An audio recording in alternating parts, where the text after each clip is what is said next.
क्या नाम है तुम्हारी सखी का? गेसु। बड़ा अच्छा नाम है। और क्या, मेरी सबसे घनिष्ठ मित्र है और उतनी ही अच्छी जितना अच्छा नाम। जरूर जरूर, मुंह बिचकाते हुए चंदन ने कहा।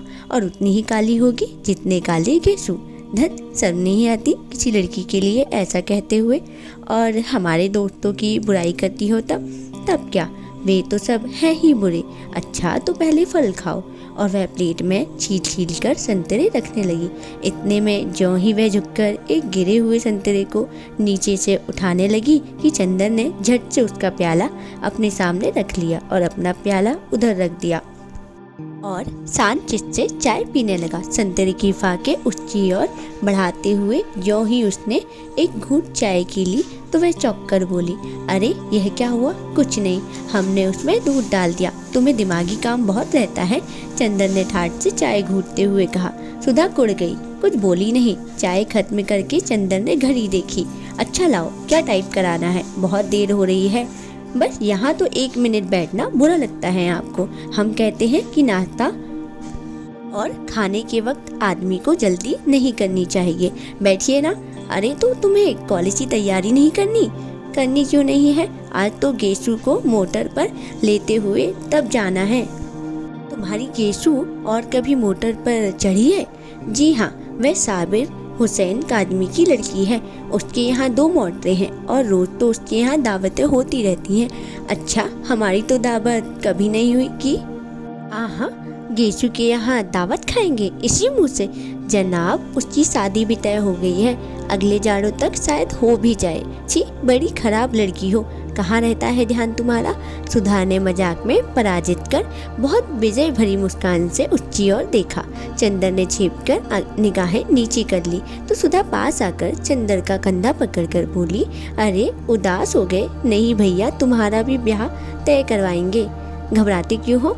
और एक मोटी सी इकोनॉमिक्स की किताब उठाकर बोली, लो इस मुटकी से ब्याह करोगे? लो बातचीत कर लो, तब तक मैं वह निबंध ले आऊं टाइप कराने वाला। चंदन ने खिसियाकर बड़ी जोर से सुधा का हाथ दबा दिया। हाय रे, सुधा ने हाथ छुड़ाकर मुंह बनाते हुए कहा, लो बाबा, हम जा रहे हैं, काहे बिगड़ रहे हैं आप? और वहां से चली गई। डॉक्टर साहब का लिखा हुआ निबंध उठा लाई और बोली, लो यह निबंध की पांडुलिपि है। उसके बाद चंदन की ओर बड़े दुलार से देखते हुए बोली, शाम को आओगे ना? अच्छा, हम परेशान नहीं करेंगे, तुम चुपचाप पढ़ना। जब रात को पापा आ जाए तो उन्हें निबंध की प्रतिलिपि देकर चले जाना। नहीं, आज शाम को मेरी दावत है ठाकुर साहब के यहाँ, तो उसके बाद आ जाना। और देखो, अब फरवरी आ गई, मास्टर ढूंढ दो हमें। नहीं, ये सब झूठी बात है, कल सुबह आएंगे। अच्छा, तो सुबह जल्दी आना।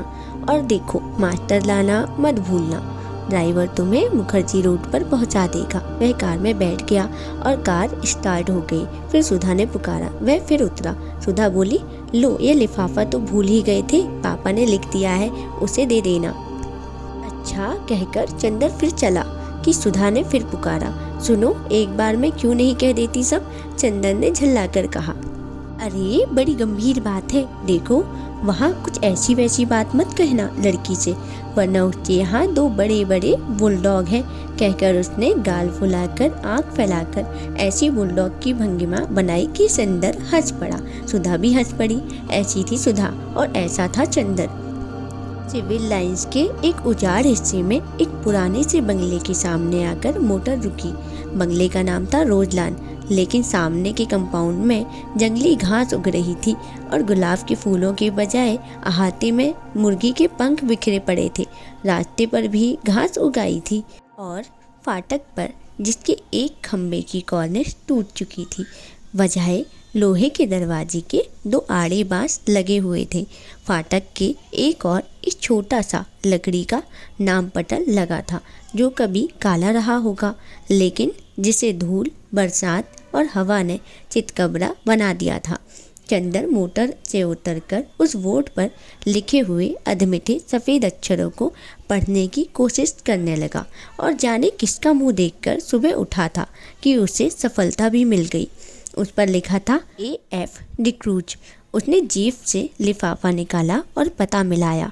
लिफाफे पर लिखा था मिस पी डिक्रूज, यही बंगला है। उसे संतोष हुआ। हॉर्न दो, उसने ड्राइवर से कहा। ड्राइवर ने हॉर्न दिया, लेकिन किसी का बाहर आना तो दूर, एक मुर्गा जो अहाते में कुड़कुड़ा रहा था।